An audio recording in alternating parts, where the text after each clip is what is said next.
Hey guys, and welcome to the channel. Defactor here, and today we're going to be taking a look at a free-to-play cyberpunk card battler game called The Lost Glitches. Now, before we take a look at the game, I do just want to mention a couple of things. Firstly, this video is sponsored by The Lost Glitches, so a big shout out to the team for their amazing support to make this kind of video possible. I really appreciate it. And even though this video is sponsored, don't worry guys, I will still be giving my honest opinions on the good and could be better parts of the game, so you know what to expect when you start playing it. I've also got an exclusive new player bonus for you guys, so if you want to check out the game, you can find my link in the description of this video below. As a new player, using my link or code, you'll then receive 500 credits, which is the premium in-game currency that you can spend to claim on cool cosmetic items or more card packs. So make sure you use my link or code for some freebies when you get started. And secondly, this is not intended to be like an expert or beginner's guide or anything like that at this stage, as I've only been playing the game for about a week. But in that time, I have already clocked over 50 hours into it. So I think I've been playing enough so far to give my initial impressions on the game and to offer some thoughts on the things I'd like to see in the future. Lastly, if you guys do enjoy this video and you want me to do more Lost Glitches videos, then please make sure that you hit that like button, subscribe to the channel, and let me know down in the comments what other videos you'd like to see. So without any further ado, let's go check out The Lost Glitches.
Okay guys, so here we are in The Lost Glitches, and by the way, how freaking cool was that cinematic? I love that cinematic. I think it's brilliant. You guys will have the pleasure of being able to watch that when you start playing The Lost Glitches and you go through the initial tutorial, but that is so cool. Let's quickly dive into the decks here. I've only got one deck at the moment, and I've been having a blast with it. To be honest, I don't even need to build another deck at this point, although I will, because it's really, interesting to be deck building in new TCGs. But I don't know if you can see here, it might be a little bit too small. I've got one deck that I've been playing pretty much since I started about a week ago, and I have a win rate of 96%. 96% with this deck. And no, I'm not talking about me playing this deck for like 5 games or something. I've actually, if I go into the deck here, I've actually played 50 games, 5-0. I have a win rate of 96% with this deck. So I've just been playing this because it's been so fun, just kind of crushing everyone on the rank ladder, and I've just been climbing like crazy on the rank ladder itself. But we will talk about ranked in a second. For now, let's just go into decks. We'll say that we're going to create a new deck. We won't. And then I'm just going to show you and explain some of the kind of the core parts of the game. So on the left hand side here, you can see there are like these different colors, and these different colors represent the different like factions or syndicates in the game. Now, I'll be honest with you, I don't know the names of them. I could check them and look them up, but it's quite difficult to remember the names of them. They're not actually listed in the game. Right at the start they are, but then once you go through the tutorial, there's nowhere in the game I can see where it actually lists the names of all the different syndicates. So yeah, it's a little bit difficult for me to remember them, but yeah, if anyone knows, let me know in the comments. As I say, I could look them up, but I just don't know them off the top of my head. But anyways, yeah, hopefully the game will add that, where it's just easier to know the syndicates, the factions. They all have different play styles, so let's just say like the blue cards here. The blue cards tend to be cards that focus a little bit more around looking at your deck and then just trying to build synergies around that. A little bit more kind of around almost like godly type characters. You can see here we've got this astral scout who's like a seer, and look at the card art, by the way. The card art is so good. I absolutely love it. It's very different from a lot of other card games out there. It's much more got that kind of comic-y, almost graphic novel sort of style to it, but the color really pops it out. Just really good. I love it. And yeah, like there's so many cool designs in the game as well. Like this card, for example, which I don't have, the Cosmic Changeling, just looks so good. Reminds me of this, almost reminds me of like a, you know, like those, almost like a devil child, even though he's not, I don't think. He's very kind of fearsome looking with those white eyes as well. Really cool though. So yeah, the card art is, I would say, one of the best things in the game. It took me a little while to get used to it, because I was just used to a different TCG, just looking at the card art on that daily. But after a couple of days, I really started to appreciate how much detail, how much effort has gone into, how much talent basically has gone into creating these cards. So yeah, there are only 2 types of cards in the game, so it keeps it quite nice and simple to begin with. There are glitches and there are softwares. So remember, this is kind of set in this cyberpunk, glitchy, kind of hacker type universe. And so glitches are essentially units or minions, and then software are basically spells or effects, depending on what you call them. So it's quite nice and simple. Let's go into skills here. Another thing that's also quite interesting in the game is that in addition to the skills, in addition to the glitches and the softwares that you can put in a deck, you're also able to equip like up to 3 different skills in your deck, which basically are like abilities for you to use. And that's really cool because it adds like a completely different dimension. You're not just relying on the abilities of the cards or like the software. You've also got this extra powerful ability that can honestly really change the tide of a match. It can actually ultimately win you games if you equip the right skills. And there's so many different skills, and there's so many different varieties that you can equip. You can see here that we've got Hacker, Oracle, Warlock, Warlock. And there's like different paths to get there. So if we click on Hacker, you start off as like a data demon, and you have to unlock these skills, and they all have an associated cost. So for example, you start here, I think the cost on this one was like 4 or something, 3. So once you have accrued enough skill points, you can, if you want to, unlock this, and then you can start to assign it into your decks and use that skill actually in a match, which I'll show you in a second. And each skill on the skill tree has different costs. So some of them will have higher, some of them will have lower. And then you can decide which ones you want. So for example, you can see here that for the sticks and stones, which is deal 2 damage to your opponent, and it costs 5 of the skill points, which it regenerates your skill points 1 point a turn. You can see here that I've opted not to buy this one for the time being, because I just didn't really feel like I was going to use it. But I had to start here and buy this one because this was the starting skill on the skill tree. And again, you can see I went down. I decided to ignore this for the time being and just keep moving down. And eventually, once you have spent X amount of skill points in the first area of the skill tree, It then unlocks the second area, and then you have to then spend again X amount of skill points, and then it unlocks the third area, which have like these ultimate kind of abilities, and they usually cost a lot, but they usually are super beefy. Like for example, this one here is destroy all glitches, so destroy all minions, basically all units. So it's like a board wipe, and then all players take 1 damage for each of their destroyed allies, and it costs 12 to cast. So yeah, it's really interesting. Like initially, when I played the game, I didn't really appreciate the skills at all. I just kind of almost ignored it and thought, oh, I'll look at that, you know, when I need to.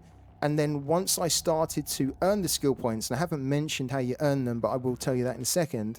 But once I started to earn the skill points, I then thought, well, I'll have a little look at it, see what it will do. And I really got into it. And yeah, you can see that like you've got these different ones here as well, and they're completely different. They're completely different. So here is a bit more about gaining life, and I think actually, is this one? Yeah, gaining energy, drawing cards. This one here, the Warlock, you can see is a bit more about summoning from the dead, because we've got like a Necro type Artificer in here. And then we've got things like being able to stop direct damage. It's just incredible. There's so much depth to the skill tree.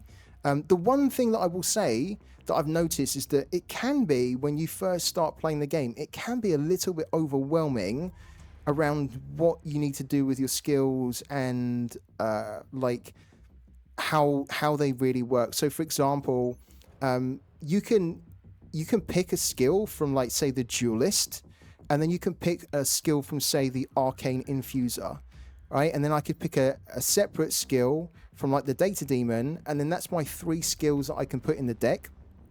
And they're all from, like, different, like, branches of the skill tree. They don't always have to be from the same one. In fact, they don't have to be from the same tier at all. So I don't have to have 3 skills in my deck from Hacker. I can mix and match it, which is really cool. That's also the same, and I forgot to mention that. That's also the same with the cards. So the cards that are part of different factions, so the blue cards here, I can equip blue cards with yellow cards with these red kind of, is that red? Kind of like a reddy orange. Basically, you can mix and match the cards from the different factions, and there's no restriction or limit as to how you do that. So it's really cool. It kind of lends itself to this like interesting deck building possibilities. The other thing as well to keep in mind, I haven't mentioned about the deck, is that the deck size is 35, and you can have 3 copies of any card, right? So there are different rarities in the game.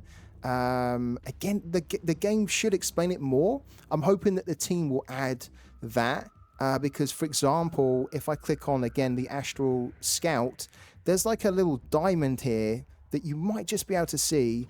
And this diamond is like white, so this is just a common type standard rarity of a card, right? But if I go down to this one's a blue. It's got a blue diamond, so this is a higher rarity, which means it's a more powerful type card. I think this one is actually the rare, so green I think is like uncommon. I'm not sure, by the way, if that's how they are naming them, because there isn't really a way in the game to see that.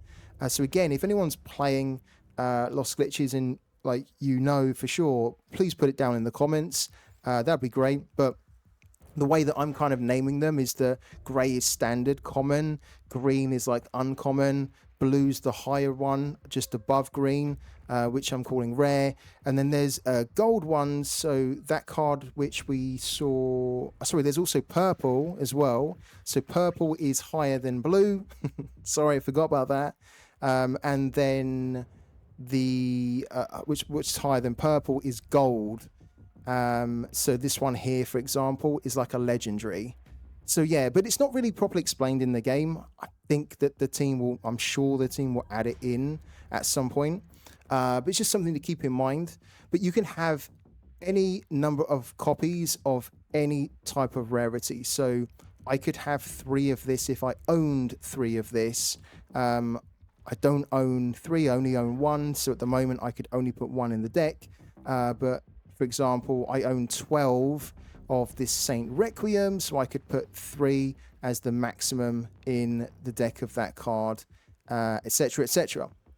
All right, and you can see here at the top as well, this is where I would assign the skills. So when you're building a deck and you're putting together who you want in your deck, once you start to get those skill points and you can then start to buy skills from the skill tree, you can then come in here and say, I want to assign a skill.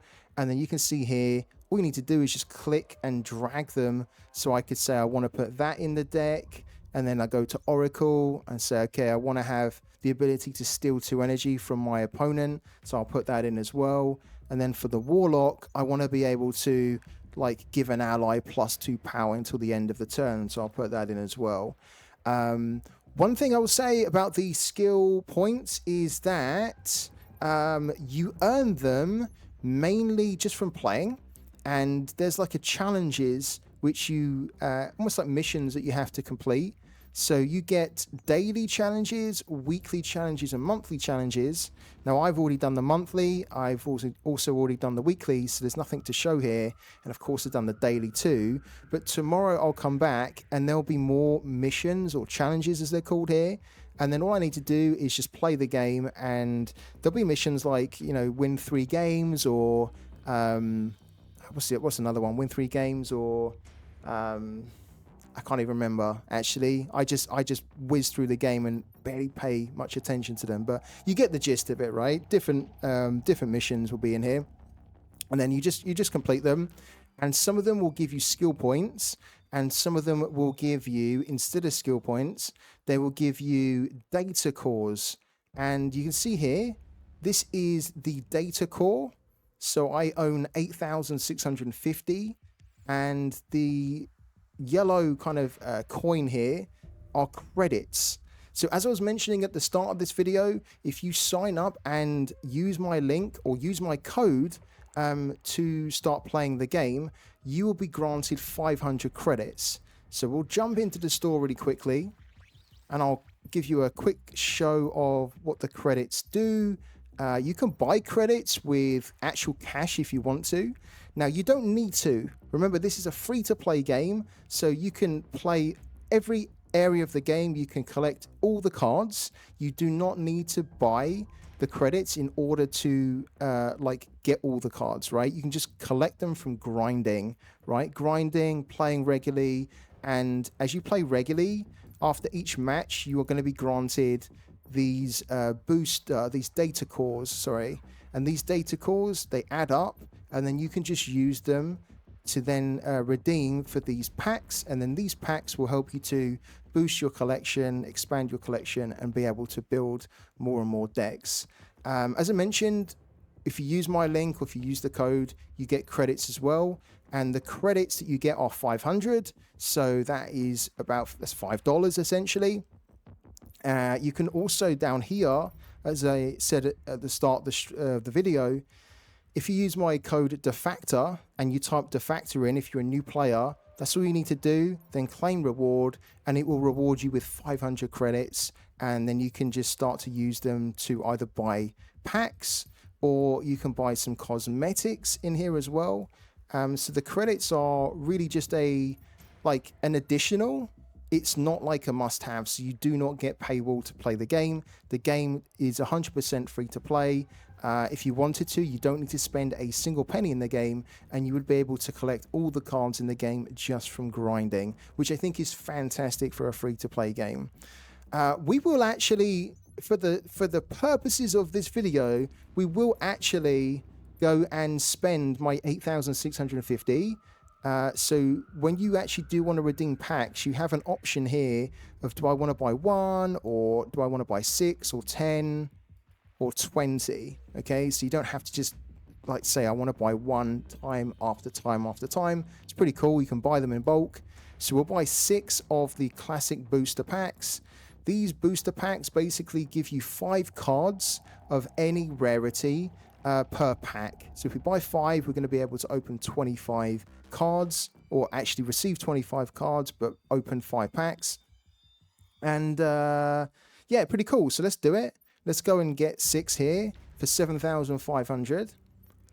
And then we'll open them for the video so you can see what that looks like. So once you buy them in the store, then you can see here, you get a little notification that says that we have some boosters. So if we go to the boosters tab here, it says, do you want to open 1 booster out of 6 or 2 or 3? We're going to open all of them together. And that, again, another really cool thing. Rather than having to open packs one by one, you can just open them all in bulk, save you time. So here we go. We're going to open 6 out of 6 here. We're going to open them. We're going to see what we get. And this is the animation. Pretty cool. All right, cool. So you can see that we've got like a purple card here, which is the rare. So it's the second best quality card that we can get. We've got 1 of those. Did we get any more? Ah, we didn't get any more. We only got 1. Okay, so you can see here, look, we're going to have 25 cards to open. We can reveal them individually just by clicking on them, or we can reveal them all in one go. We'll reveal them all in one go. And yeah, then you can see the cards which you've then got. So it's really cool. And this one here is the Revival Ritual, which is initialize the highest cost glitch from your graveyard. And initialize, guys, basically just means play. That's the name for play. Initially when I was playing the game, I wasn't quite understanding what initialize meant, but initialize basically means play, and de-initialize basically means unplay. So there are, as I mentioned earlier, a faction that relies on unplaying your cards, and they have the keyword, or they have the word in their text, which is de-initialize. But for this one here, if we actually had it in our deck and we played this this software, because it has no stats at the bottom, it only has an energy cost, which means it's a software, it's a spell and effect, then we would be able to play a minion, a unit from our graveyard, so bring something back from the dead. Pretty cool. So yeah, we got some really cool cards here, I think. This guy I don't think I really had. So again, you can see the rarity. We had a blue diamond on him, so he's pretty good. Yeah, pretty cool. And again, just the quality of the card art, like this one here, Little Grim. I'm such a big fan of Little Grim. I think he's great. Yeah, I think he just looks really cool. Like, he actually gets very, very big. And again, look, you can actually see, we were just talking about it, de-initialized. So once you unplay this from the board, he actually gets +1 in attack and then +2 in health. And you can keep playing him and unplaying him, and he gets so big and so scary. Really cool card. Right, something else just to talk about, and then we'll dive into some games here, is that there's a season that happens monthly as well, a ranked season, and there are loads of different ranks that you can go up through. So we will go in here, and these are the different ranks that are in the game. So you start off at unranked, and you can go up from unranked, bronze, silver, gold, platinum, diamond, and eternal. And at each rank, there's like a different kind of division, if you want to say that. So there's 4 different divisions per rank. So there's a bronze 1, which is the lowest division in that rank, and then bronze 4 is the highest division in the bronze rank. And then once you have earned enough win points, you can then move up into silver 1, then you go from silver 1 to silver 4, then from silver 4 to gold 1, etc, etc, right? I'm currently diamond 1, which means that I am really close to hitting the eternal rank, which is the highest rank in the game. And I've only been playing for a week. As I say, that deck I'm running with like 96% win rate is insane. So I've just been climbing like a madman. So I have to go from diamond 1 to diamond 4. And then once I have enough points to then get out of diamond 4, I will then become I'll get the Eternal rank. And you get 1 point per win. And there are different kind of thresholds that you have to meet in order to be able to get to the next rank tier in the next division. We won't go into that too much, but we can do it in a different video. You can see here as well, it gives you some stats from how you've been playing. I've actually been playing a lot longer than 20 hours because I was playing this game when it was on the Epic Store. It has this week, in fact, it was on the 29th of April, it was actually released on Steam, which was a huge thing. And so the game is now in more hands, more players are starting to play the game. But before that, it was only really available on the Epic Store, and I was playing like crazy on the Epic Store. But according to this, I've played 171 games, and I have an 82% win rate, so I'm not doing too bad. Right, that's enough about the season. Let's dive into a game here, okay? I'm sure you guys want to see how the cards look and what it's all about. Okay guys, so we're going to dive into a game now, and I'm going to show you how this game, the Lost Glitches, looks and how games play out. We're going to use our deck, the D4X deck, the one with the 96% win rate, the only deck that I've actually been playing with properly in the game, but it's super fun, and I'll try and explain some of the game mechanics as we go. Yeah. One thing that I'm not clear on at this point is that even though we're playing ranked, there isn't anything I can see in the game that tells us about ranked rewards or what you actually get for grinding through a month. So there might be some rewards, but it's just not displayed in the game. Or there might not be some, but you just earn through the season from earning the data cores, which are basically the free-to-play game currency, which allows you to go and buy more packs and then unlock more cards. But yeah, it's something that I would love for the dev team to actually maybe put in the game if there are ranked rewards, because I can't see them, but there might not be. But I have to say that I'm having so much fun. It hasn't really been a massive concern for me. I've just been really enjoying playing the game and learning about the game and just trying to like deck build and deck craft. It's been super fun. Yeah, so here we go. We're going to get a game going. We're going second, which means that our starting hand will have, I think, 6 cards in the starting hand. We'll count them now. So we get initially 5 because we're going second, but we can decide which we want to mulligan, which we want to redraw, replace. So for this deck, I really don't want... that's not bad, actually. This is decent. We don't want that. This deck that I'm running is a discard deck. So it's discarding, it's deinitializing, it's drawing. So it's kind of an interesting deck.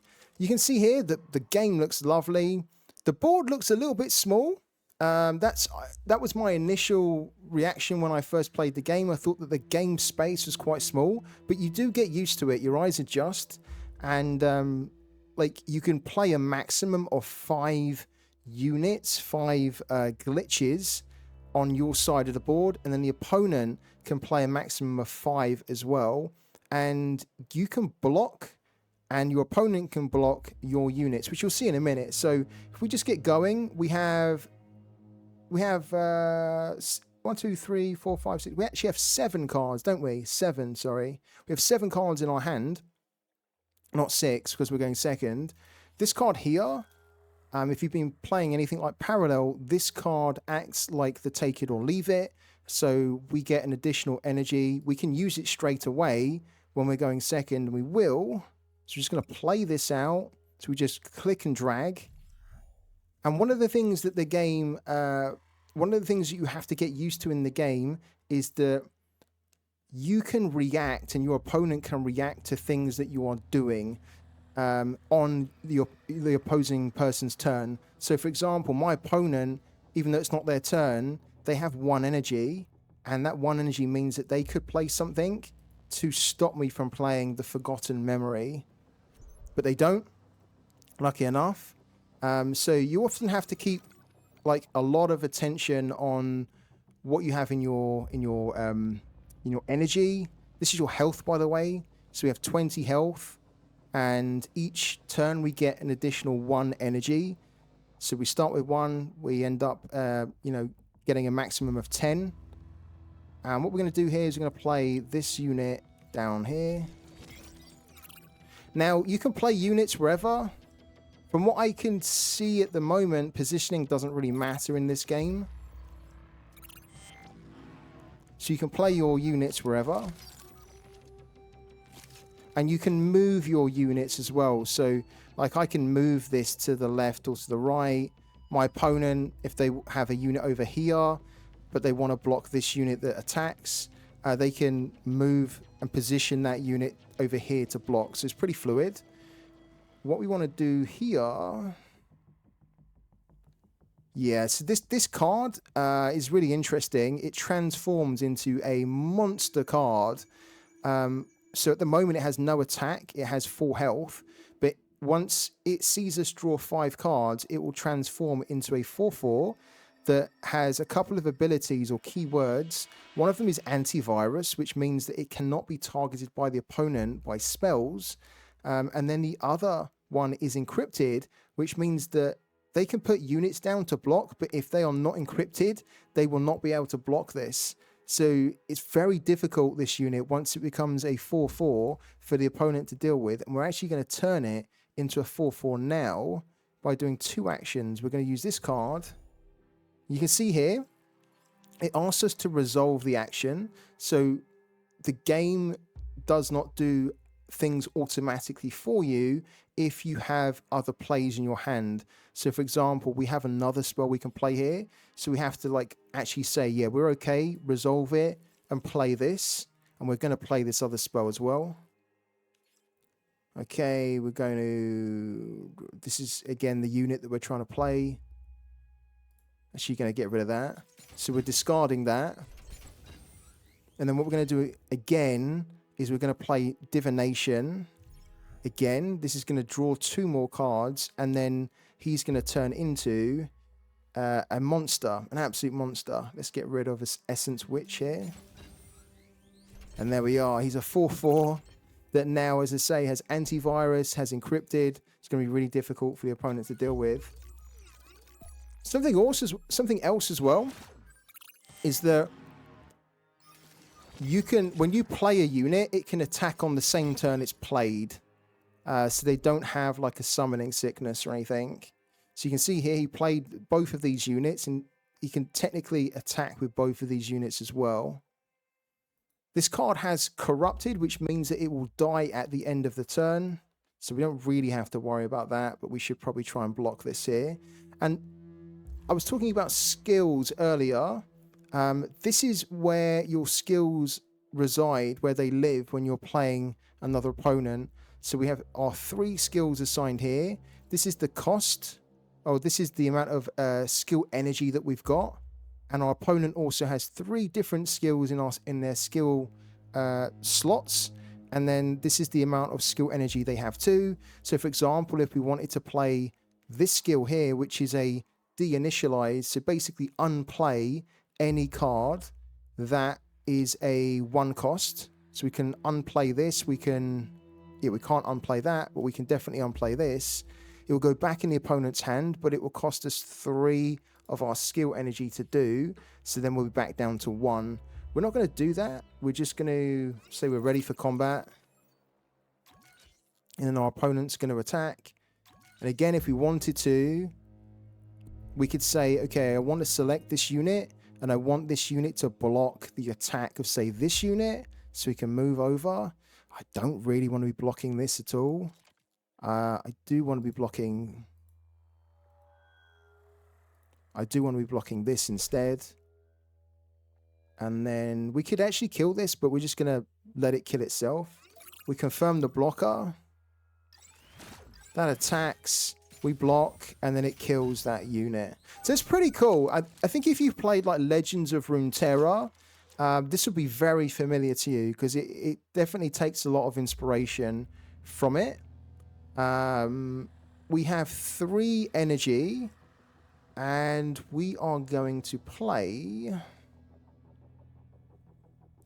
We're going to play this unit here. And then we're just going to play another unit, this one here. Just try and keep the pressure going. And again, it's asking us to resolve because we can play any of our skills here. Our opponent will also have an opportunity to react to stuff that we're doing based on their skills, but they don't have any energy. So we shouldn't really expect them to play any software, which are the spells, because they don't have the energy to do it. But we have to just keep in mind they could play some of their skills here that could affect us. So for example, they have 5 skill energy. They don't actually have anything that costs 5, so we don't have to worry about the skills too much. If we resolve this action, then what it shows us, this unit, is that we can look at our deck, and this is our top card of our deck. So this is the next card we're going to draw. We can decide to keep it at the top or throw it to the bottom. Actually going to throw that one to the bottom. We don't really need any more card draw at this point. And then all we need to do is we just say we're ready for combat. Our opponent will have an opportunity to do anything if they had energy, but they don't. So we can just go and attack with these units here. Start combat. And of course, the aim is to get our opponent down to 0 in health, and then we win the game. So we're doing pretty good at the moment. This unit we can kill with one of our skills, and then we can block with... In fact, actually, we need to get rid of this here. So what we're going to do is we're going to block. So we're ready for combat. And then what we're going to do is we're going to use this unit here to block that. We're going to use one of our skills here, which is going to... It's called Gut Punch. This is going to deal 1 damage to a glitch, to a unit. And so we can't kill this on its own. But if we take this down to 2 health, we will be able to kill it, which is what we're going to do. Oh. I also need to switch the defender. Okay, confirm. I don't want to block. I want that one to block. Here we go. Just misclick that one. But something you've got to be aware of is... Sometimes it could be a little bit tricky when you've got to keep an eye on this, and there's sometimes a little bit to think about, but just take your time and you will get used to it. We don't want to block anything else. This is fine. This is going to die. Great. And we should be able to win this turn because we can play this unit here. Oh, okay. Yeah, we'll play this. Something that I've noticed as well, so a little bit of feedback hopefully for the devs to take on board, is that it's quite sensitive. So when you hover very close to your cards, it's really sensitive. So sometimes it can feel like, oh wow, like it's too sensitive. The cards are jumping out at me a little bit too much. So maybe they drop the sensitivity down on that. Let's resolve that. We should be able to win here because our opponent has no energy to play any units to block. He does have 7 skill energy, but the skills are not going to be able to stop everything we're doing here. So we're ready up for combat. Our opponent's going to gain 1 energy. Okay. Gain 1 energy, but they can't do anything. So we just attack with everything, and then that should be the game. There you go. GG. And that's a nice win. That's how we do. That's how we do. The Factor tearing it up with the decks. So, yeah, that was a game, guys. I wanted to keep it nice and quick, this video. So I hope that you enjoyed it. Do let me know if there are things that you want to know about this game that we maybe missed, or like if you've got any questions. I'm definitely more than happy to answer them. So leave your questions down in the comments below, and I'll do my I won't do my best. I will answer your questions. And then also let me know if you'd like to see like more Lost Glitches videos around deck building, or around like certain factions, or just around the lore, for example. I could probably dig some more lore up. Maybe you'd like me to do some kind of a guide as well, like a beginner's guide. Let me know. Put your ideas down in the comments too. And thank you so much for watching the video. Guys, don't forget as well, if you want to give this game a try, make sure that you use my link in the description of the video below. Thank you so much for your time, and I'll see you on the next one.